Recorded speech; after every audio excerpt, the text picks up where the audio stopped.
So welcome again to the public witness team or welcome from the public witness team to the first pre-session.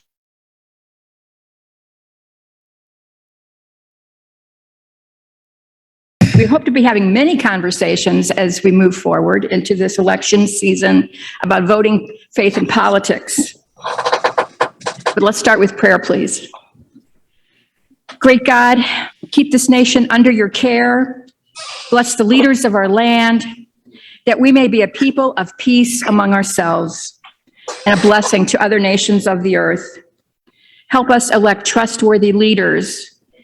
Help us contribute to wise decisions for the general welfare, and thus serve you faithfully in our generation, to the honor of your holy name, through Jesus Christ, our teacher and Savior. Amen. Well, I'm Donna Cook, and I'm a ruling elder at Oak Hill in St. Louis, and I'm currently serving, starting my little timer, I'm currently serving as the chair of the Mission and Justice Committee at Oak Hill, and I'm the acting director of Amen St. Louis, Oak Hill Service and Learning Project. I'm the Presbytery Hunger Action Enabler, and I'm going to add in training, and I'm a member of the Presbytery Public Witness Team. I'm a retired public school teacher. I taught 8th graders American government, history, and civics for 24 years in the Northwest District of Jefferson County and in the High Ridge area, and 1 year at the Lindbergh School District teaching 9th graders about civics. I spent many years in local leadership roles in the National Education Association, advocating for teachers, students, and public education. I grew up in the city of St. Louis, attended Roosevelt High School, graduated from the University of Missouri at St. Louis with undergraduate and graduate degrees. I spent half my life living in St. Louis City, 24 years teaching in Jefferson County, and I have been attending church for a lifetime at Oak Hill Presbyterian in St. Louis. Currently, I live in the Lemay Township, the Bayless School District, and I have an Afton zip code. I cringe when asked if do you live in the city or the county? I cringe when I hear that. I consider myself a Christian without borders. My formative years span that time period from 1961 to 1974 that the Zen Education Project refers to as the People's Movement. I grew up in that era where you heard America, love it or leave it in response to the desire for change. I subscribe instead to the idea of America, love it and mend it and make it better. And I still feel called to that work of that movement in my life today. From 2008 to 2020, I served as a Democratic election supervisor at polls throughout my community. In today's climate, I fear for our democracy. The rights and freedoms we share as citizens are in danger. I often feel like I spent a life career teaching lies to my students about how our government works or should strive to work, and how we strive for equality and justice for all. January 6th should have been a serious wake-up call, and I'm feeling like that wake-up call really came earlier in this century, and we've already pushed that snooze button too many times, and at some point it's going to be too late, and there will be no more time. I pray we are not there yet, and if we are, that we will act now. Whenever the public witness team meets, we pray for our nation and the conflicts and issues facing us. We strongly believe that there is a serious need for basic civic education for our adult communities. A goodly number of folks appear to have been absent those days at school. The public witness team asked to be able to resume having workshops and study groups at Presbytery gatherings to talk about the issues facing all of our communities, share resources and ideas, and learn some new things. I believe the educational component of the gathering in 2023 will focus on public witness issues and concerns such as equal justice and climate change, public education, systemic racism, hunger action and food apartheid, gun violence, and peacemaking. So this is our first endeavor to share ideas and dreams together in our gathering community. to talk a little bit about, I'll talk a little bit about PCUSA resources and thoughts about faith and politics, but first, let's focus on voting. You have a handout that lists all the counties in Missouri and Illinois where a Giddings-Lovejoy congregation is located. But before you look, I've been directed to tell you not to use your devices to look these up now. It will disrupt the connectivity with the church's website and pixelate the entire online gathering or some such tech disaster. I take them at their word. I've seen their technology committee and I don't want them mad at me. Thank you very much.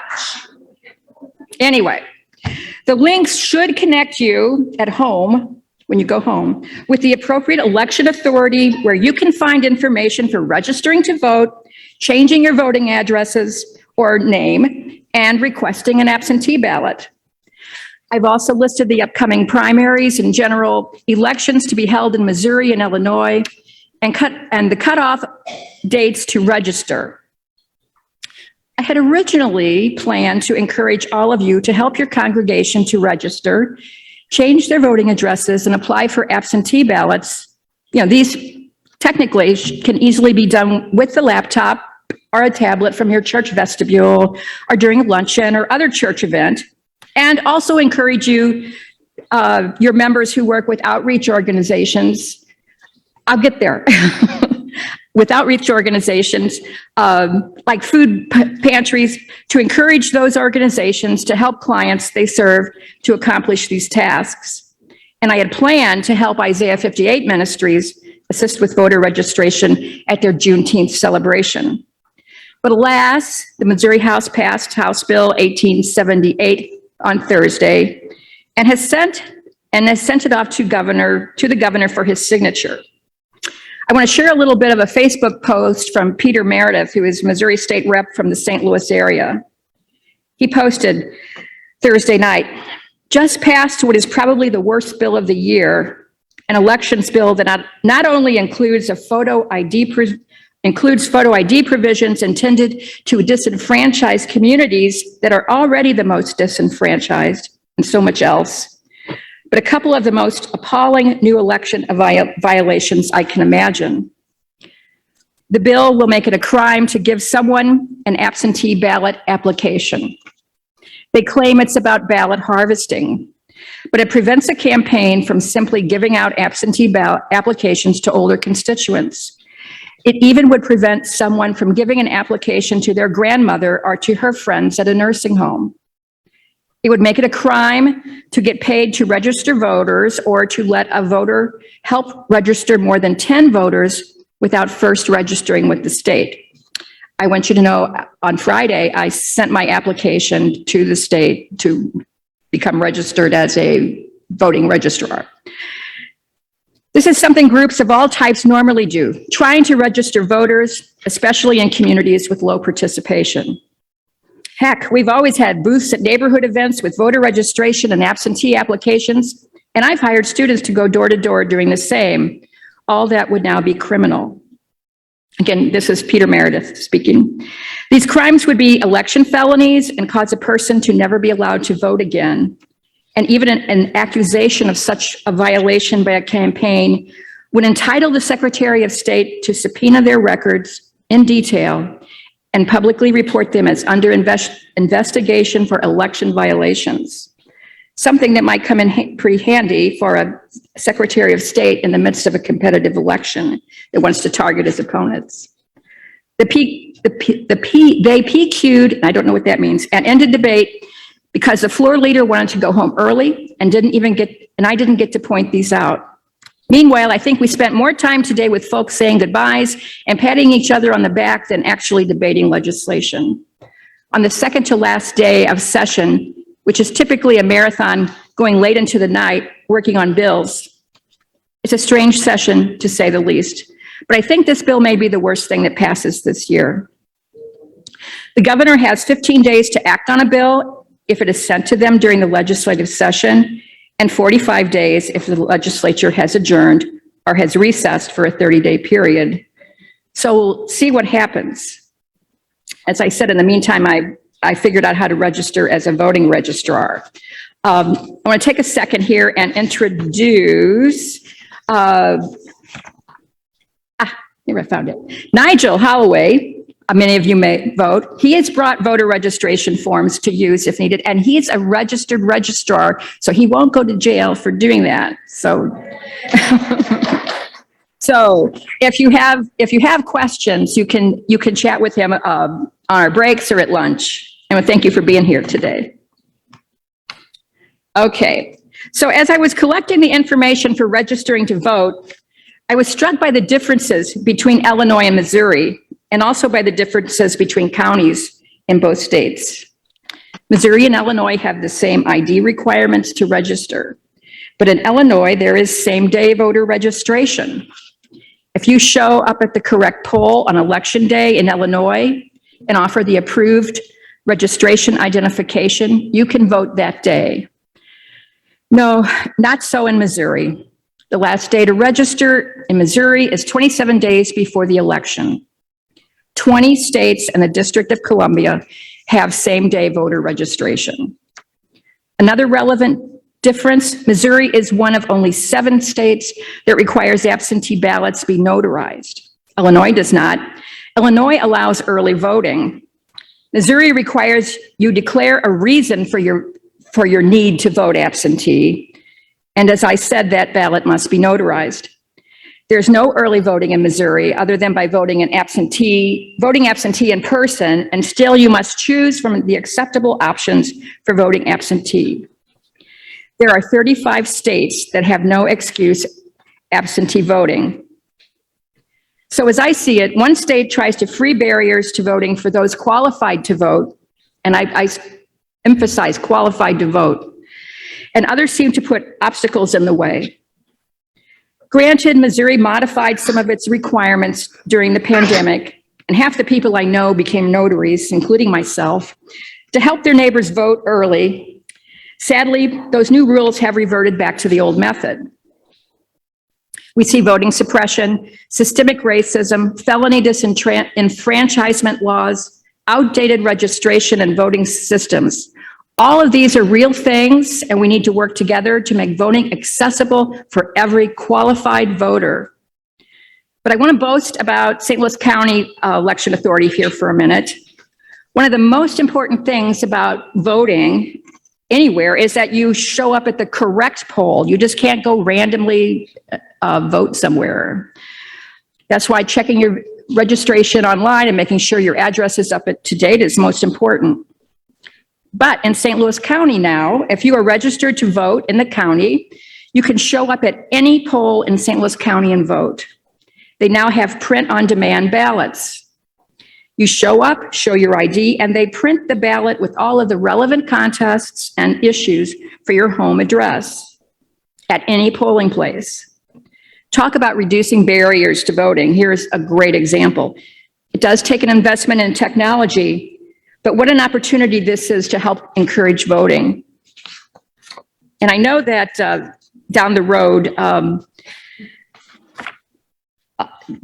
group organizations, local authorities will need to update their voting procedures and equipment, and hopefully they'll take a look at this.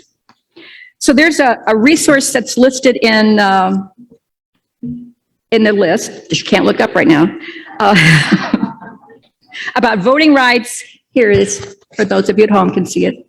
Voting rights and electoral reform.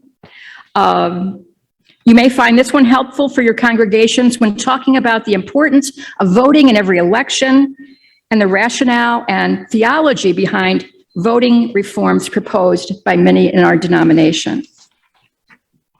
Moving on to the Civics 101 resource list. There are many PCA USA resources, including statements and reports approved by General Assemblies through the years. They are an excellent source of knowledge and theology to support our church's learning and serving in the realm of public witness. There are also links to various articles in Presbyterian Outlook and Sojourners Magazine, the League of Women Voters, assorted government websites that describe the work of our 3 branches of government, which many of us seem to have forgotten. There's a curriculum called Faith and Witness, or Faith Questions,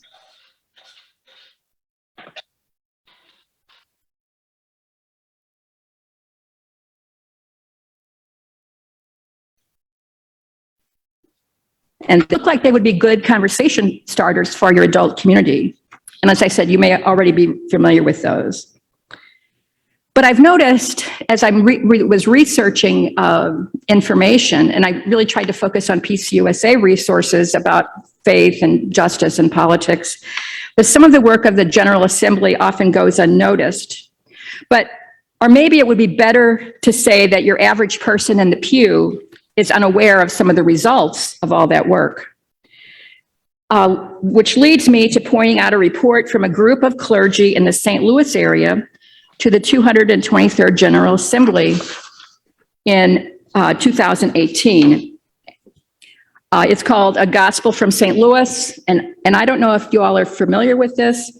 Lessons from Congregations Seeking Racial and Economic Justice. I was amazed to find this report. It's a report to the General Assembly from the Reverends Craig Howard, Cedric Portis, Mike Troutman, Susan Andrews, Clyde Crumpton, Aaron Coonahan, and Deborah Krause. It's called The Gospel from St. Louis. I'm embarrassed to say I was unaware of its existence and proud to see that my former pastor is included in this document, and proud of my congregation's work that she describes that we're engaging in this issue. The report looks at Christian faithfulness in today's city of St. Louis, describing the witness of 5 congregations with reflections from a theological educator and a presbytery leader. It doesn't speak for our entire presbytery or congregations. It's a testimony from the churches which engage in urban mission in St. Louis. I'd like to read you the part from my former pastor, but first a bit of the background about Oak Hill and how, sometimes you're thrown into public witness and you think we're not going to talk about these things, and they show up at your door. And so what do you do? In the 1990s, we had some very hard conversations about LGBTQIA issues regarding a same-gender couple who were members seeking a commitment ceremony in our church. We debated and discerned so much that I decided discernment was Presbyterian code for procrastinate. We never voted. The couple withdrew their request. I believe it would have passed, but it would have been a really close vote. The couple eventually took their request to Gibson Heights, where the Reverend Chris Voss Rothmeyer, and I'm not sure I said his name right, presided at that ceremony. Our pastor and half the congregation ended up at that ceremony, but there just seemed to be so many underlying currents involved, and I'm still trying to figure them all out. But it wouldn't be happening in Oak Hill, which was sad. Happily, the couple continued to be members at Oak Hill. There were many difficult and hard conversations to follow, and some folks left the church. It resulted in us deliberately seeking out pastors who would be welcoming and inviting to LGBTQIA community. And eventually, we became committed to calling a pastor who would perform same-gender marriages. And we openly asked that in conversation with pastors. We were very concerned that the LGBTQI issues were going to be divisive in 2014 when Pastor Aaron came to Oak Hill. Eventually, Aaron would preside, and it was her first wedding, at the wedding of Betty and Valerie, first at City Hall after the Supreme Court decision was handed down, and then at Oak Hill. And we would go back, and we would go on to become a more light Presbyterian church. But backing up a bit, Aaron's third Sunday in our pulpit was the weekend after Michael Brown was killed. She preached a sermon calling for justice for the Black community. We were surprised. Race became the issue. After all, we perceived ourselves as not racist. The article in this resource explains how our church worked to address racism and the continuing movement to become anti-racist. And I may not be using the terms correct. I confess to being a work in progress. Here is Pastor Aaron's contribution to the report. She says, I originally wrote the letter below to share with the presbytery and the congregation that I served during the Stockley protest in St. Louis in October of 2017. Our community was rising up again after another police officer was acquitted on murder charges. This time in the 2011 killing of Anthony Lamar Smith. This case had lingered for a long time, and the judge's ruling was released only after he retired and moved out of state. Since 2014, when Michael Brown was killed, and shortly afterward, Von Derek Myers was killed in our Oak Hill neighborhood, our community had been called to both conversation and action. Starting in these initial protests, the community stood up and said, "We can't take this anymore." We people of faith then started trying to listen and follow the young leaders who had refused to be silent, who have refused to accept these injustices, and who have continually called us out calling out the clergy and urged us on. We read and discussed books. We worked with community organizers. We listened to speakers and theologians. We had hard conversations over lunch after worship. Some of us marched. Some of us offered our buildings as safe sanctuary for protesters. Some of us went to committee meetings and civilian oversight board meetings and meetings with elected officials. But as you can see from this letter I wrote that Aaron writes in 2017, more than 3 years into this work, we still debate how to go about this work and if pastors and churches should be doing this work. I've heard good, wise, faithful people speak of their disappointment in specific protest tactics, their frustration about a lack of clearly identified leadership and/or goals of the movement, and that this kind of repeated public protest is just creating more division. But I've also seen new leaders rise up, new relationships developed, new passions and ministries ignited, new learnings explored, and new understandings take hold. So we continue having hard conversations about race, about justice, about politics, and about how our churches and we as people of faith should engage in these conversations. And still, we do the work. But there's been more and more Presbyterians who show up to the meetings, who follow young people of color in the streets and up to City Hall, who are reading new news sources and research, who are being changed by a movement that God has called us to hear, notice, and engage. And as a side note, I will tell you, this movement changed us as a congregation. Because this gospel from St. Louis is a way of sharing what our struggle means with readers from across the country, the letter below is only slightly edited. I've written it not only for the congregation I serve, but for the presbytery that elected me, that's Aaron, moderator. These positions of trust require the sharing of truth. Thus, my letter reflects the conversations in both communities and seeks to explain why I and a growing number of others cannot let this witness, this conversation, or this work go.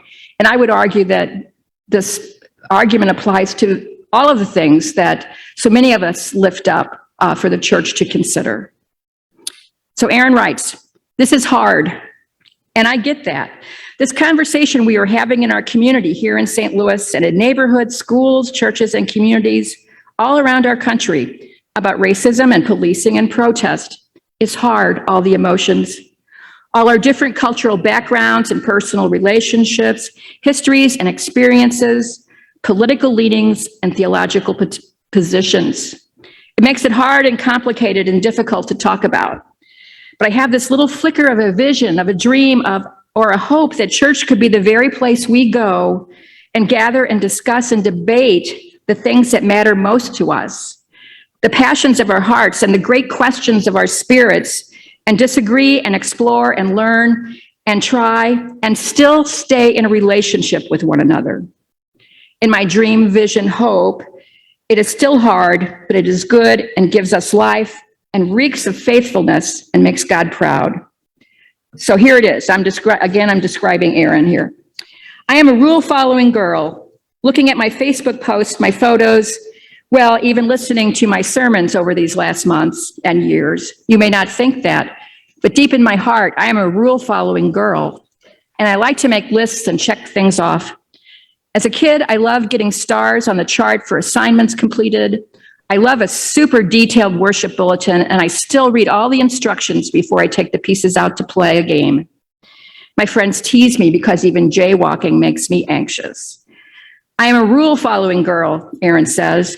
"The rules provide structure and order and help me to understand my proper place here and how things are supposed to run over there. Maps and rules and agendas and plans are how I make sense of the world and my work, my church, and often even my identity. And much of that is because the rules are designed to work for me. The rules are designed to work for everybody in this room. The rules are designed to keep me safe, to help me advance, to keep me wealthy, to keep me protected. Aaron and myself, I am a straight, white, cis, Christian, middle-class woman. With a very few exceptions, the rules were designed to help me. But the thing I keep learning is this: the rules don't work the same way for people who don't look like me. And probably I'm preaching to the choir here. Friends and neighbors and strangers and scholars and journalists and authors tell me about how the rules in our society hurt, silence, oppress, and kill Black and brown people, Muslim, atheist people, LGBTQ people, and so many others. I often hear folks who look like me say, well, if he just followed the rules. But then I see another video of someone of color following the rules and getting pulled over and arrested anyway. Or someone going to the bathroom where the rules say they are supposed to and getting assaulted anyway. Or someone trying to follow the rules or obey a command and ending up dead anyway. And so what do I do when the rules that protect and uplift me are keeping others down? What does God call me to do? And I hear it in my head: do justice, seek kindness, walk humbly with God. For me, doing justice has meant working to change the rules, to make them more equitable. That means doing my research, organizing with others, signing petitions, engaging with elected officials, pursuing legal action, and participating in direct action too. Yep, that means taking to the streets and standing there to demand justice. So me, that's Erin, the rule-following girl, ends up in the street breaking the very rules that made me so comfortable. Breaking the rules in order to help change them, in order to stop squashing my neighbors, in order to stop killing my neighbors, in order to dismantle white supremacy that serves me so well, in order to be a part of bringing God's justice to all, in order to bear witness to God's rule-breaking love and grace and power, even in this time and in this place. And it's super uncomfortable, and it is divisive, and it messes with our commutes and our comforts and our theologies and our understandings, our structures and our community, and that is hard, and that is also the point. I know we don't all agree. I hope we can all talk about it. I hope that if you are excited or angry, if you're confused or motivated, if you are frustrated or disappointed, we can talk about it. I'm just a phone call, a text, message, email, or coffee date away. Please reach out, ask questions, pray, join our touchy topic books that we have at a book club at Oak Hill that we have, and read and learn. Attend a meeting of the St. Louis Anti-Racism Collective and get training. Get involved with MCU, break the pipeline campaign, and take action. May God be with us as we discuss. May God be with us as we debate. May God be with us as we work and do the justice that is required of us. And God be with us as we love, as we love, as we love. So that's the story about how I have been called to social justice ministry. My life at church, my life in my work, my professional life as a teacher. And a part of the story I told you is my congregation has taken since about, let me back up. And a part of this is the journey my congregation, the whole congregation has taken since 1895. And we've made some huge mistakes along the way throughout the years. And we have stories to tell, and we need to be telling them. I am honored to be able to share these words from Pastor Erin, and truly miss her a great deal, but happy about where she is today and happy about how we're moving forward. And I want to thank the Public Witness team for inviting me to be on the team and to present this at this gathering without knowing what in the world I was going to say. We'll close now in prayer and then open for discussion, questions, and comments. Please pray with me. Grant, O God, that your holy and life-giving spirit may so move every human heart, that the barriers which divide us may crumble, suspicions disappear, and hatred cease, and that with our divisions healed, we might live in justice and peace through your Son, Jesus Christ, our Savior and teacher. Amen. So, that was scary. So thank you for your patience listening, and I'd like to take this time now, if you all have questions about voting or comments you want to make or topics you'd like to see for future discussion, or just want to say hello to Carlton, this will be the time. So I think Janice can relay comments from in the chat from on Zoom, and I'm going to let Carlton handle this while I breathe for a minute. Thank you, Donna. We appreciate your speech, your talk. Thank you. Yes. Thank you very much. From the heart. We knew it was risky to have you up here today from the public witness team, but I think you did a fine job. Thank you. This is a tough topic, and we haven't been together. This is the first time we've been in person, what, 2 years? Yes. My name is Carlton Stock, teaching elder. I think I'm still honorably retired. For about 10 years. Ellie and I have lived in the area for about 24 years.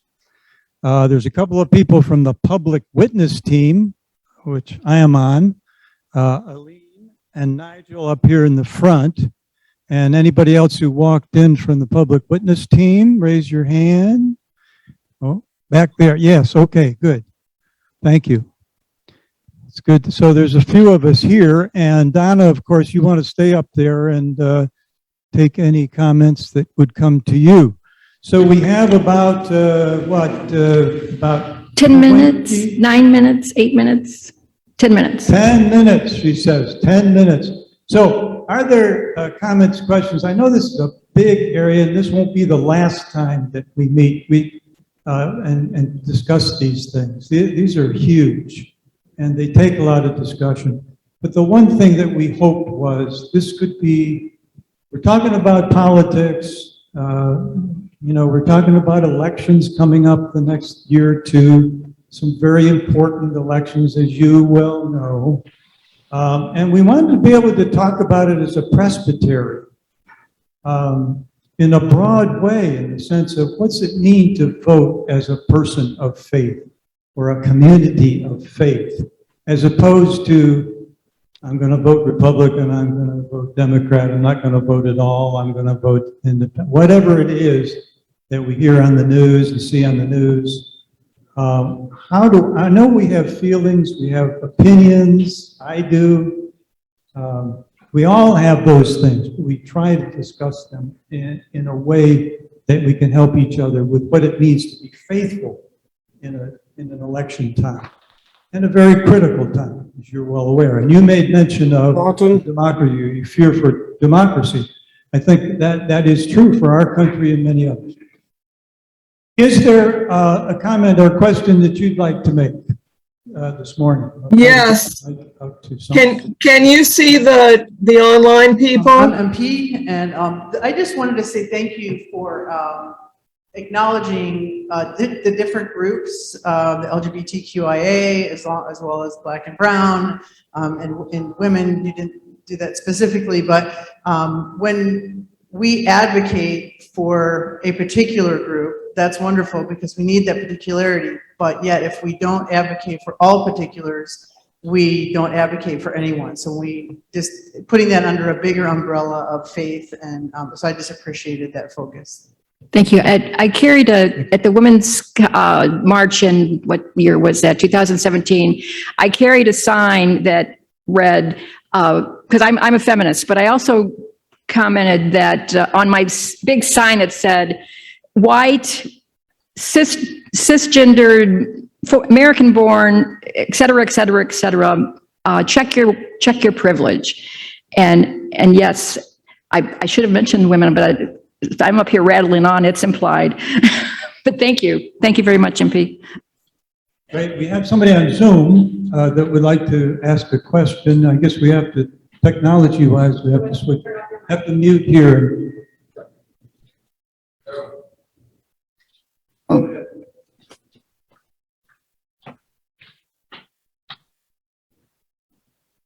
Yeah, Diane has a question. I have a question and a comment. Can you hear me? Okay.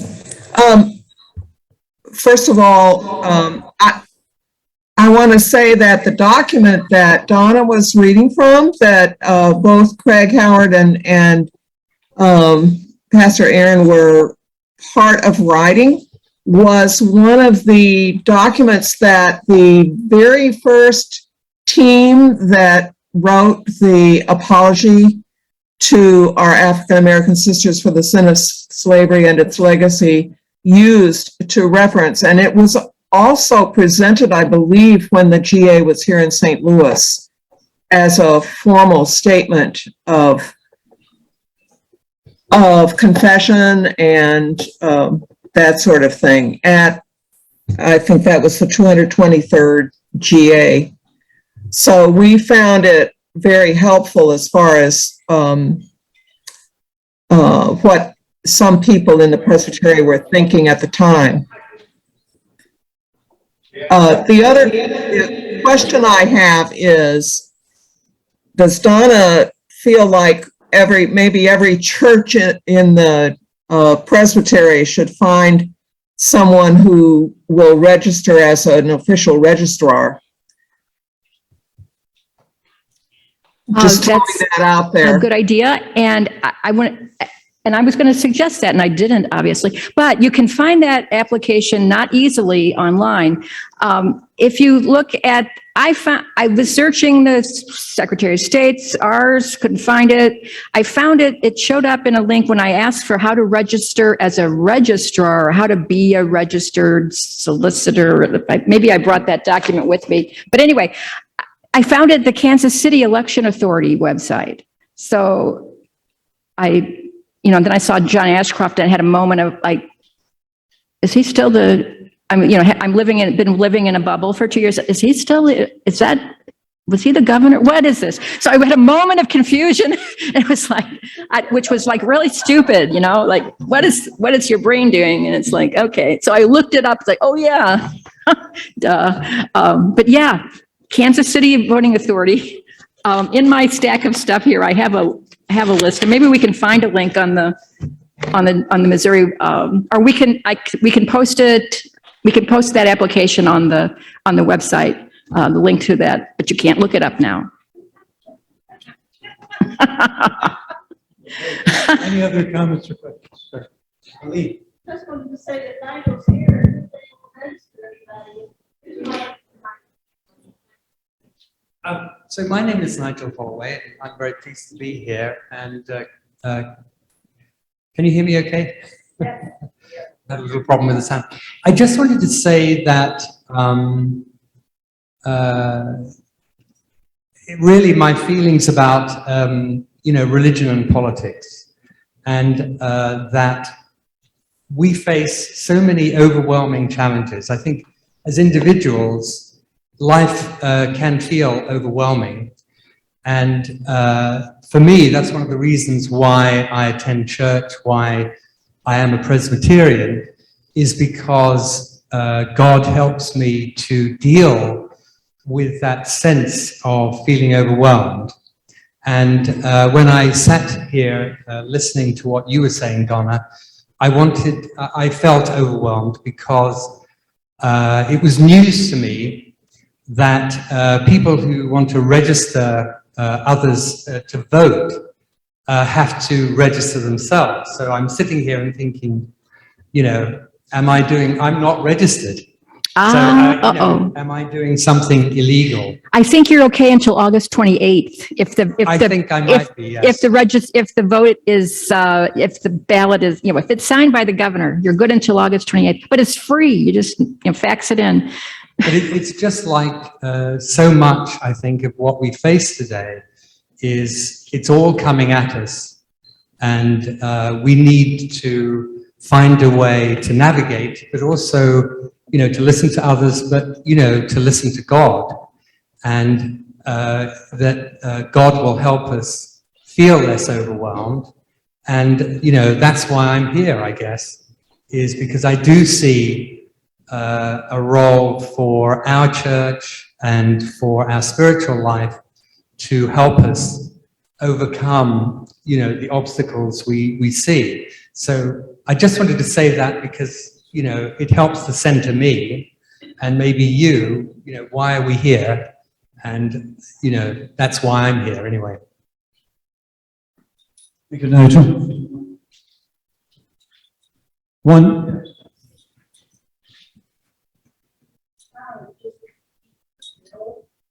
Oh, If Donna would just repeat the bill, for those people that maybe came on Zoom or in the audience here late. I would have liked to have put that in my handout, but like I said, it happened Thursday. Let me go back. I don't want to give you the wrong number. It's House Bill. Sorry.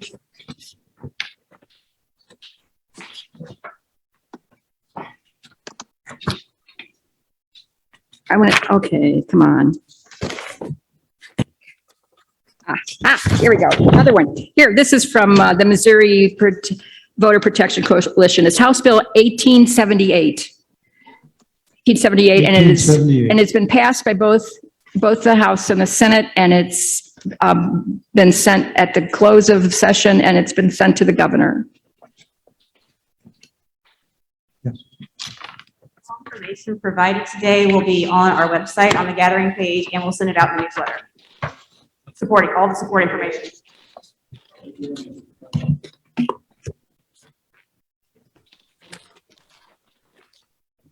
Concerned about people who are homebound, nursing homes. What can be done to legally register them? Do you have to do it personally as a registrar, or do you have some authority to delegate people to do it? Do you have any idea how to register these people? I'm going to butt in and say, if there's somebody that's personally your family member, I don't know, and I, could be, banned from voting for life for saying this, but take your iPad or your laptop and they can register online. They can register online. And then if they've registered online, the first time they vote, or if they vote an absentee ballot, they would need to present the documents that you would have to present if you were registering in person. So it would be, photo ID. And then the first time you vote by absentee ballot after you've registered, you're required to send a copy of your photo ID. But that's the only time you need to send it with the absentee ballot and notarize it. thank you for that question. I've been told by the powers that be that should be the last question. Okay. So Oh, we're move on. over Thank time, you, 2 Donna. minutes. Thank I'm so you sorry. for folks in Zoom, and for questions and comments. This won't be the last time we'll be talking about these things, but we hope we can talk together in a time when we're very divided, as you all know, and feel and engage in. But we can do it as people of faith, and listen to each other and move democracy along and make it stronger.